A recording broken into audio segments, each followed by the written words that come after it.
வணக்கம் நண்பர்களே, நாம் இன்னைக்கு சாப்பிட்ட பிறகு அவசியம் செய்யக்கூடாத சில விஷயங்கள் பற்றி பார்க்கலாம். 1. சாப்பிட்ட உடனே வயிறு நிறையா தண்ணீர் குடிக்கிற பழக்கத்தை நம்ம கைவிடணும். ஏன்னா அது நம்ம செரிமானத்தை பாதித்து பல முக்கிய நோய்கள் வர்றதுக்கு காரணமாக அமையும். அதனால் குறைஞ்சது 40 நிமிடம் கழித்து தண்ணீர் குடிக்கிற பழக்கத்தை ஏற்படுத்திக்கோங்க. 2. சாப்பிட்ட உடனே படுத்து தூங்குற பழக்கம் பலருக்கும் இருக்கும். அந்த பழக்கம் ரொம்ப கெடுதியானது. ஏன்னா அது குடலோட வேலையை பாதித்து நம்ம ஜீரணத்தை முறையாக நடக்க செய்யாது.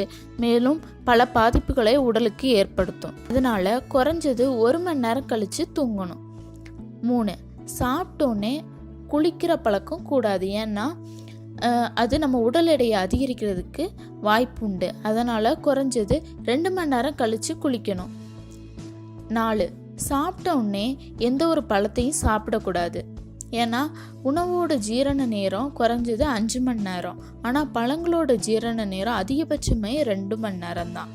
இதனால் இந்த சாப்பிட்ட பழங்கள்லாம் வாயுவாக மாற்று அடைஞ்சு நம்மளுடைய உடலுக்கு பல பாதிப்புகளை ஏற்படுத்தும். ஆனால் பேரிச்சம்பழம் சாப்பிட்டா மட்டும் எந்த ஒரு பாதிப்பும் ஏற்படாது. 5. சாப்பிட்ட உணவு ஜீரணமாகாமல் இருக்கிற நிலையில் வேறொரு உணவு எடுத்துக்கிடக்கூடாது.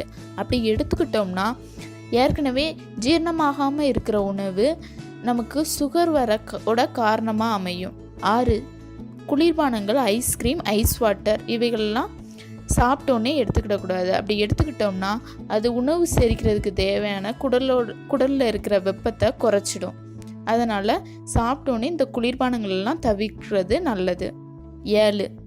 சாப்பிட்டோன்னே பரபரப்பாக வேலை செய்யக்கூடாது. அப்படி செய்கிறதுனால உணவு கீழ் நோக்கி செல்லாமல் மேல் நோக்கி வரும். அதனால் நெஞ்செரிச்சல், வாயு தொல்லைகள்லாம் ஏற்படும். அதனால் சாப்பிட்ட உடனே இந்த தவறுகள்லாம் செய்யாமல் உடலை ஆரோக்கியமாக வைத்துக்கொள்வோம். இந்த வீடியோ பிடிச்சிருந்தால் லைக் பண்ணுங்கள், ஷேர் பண்ணுங்கள்.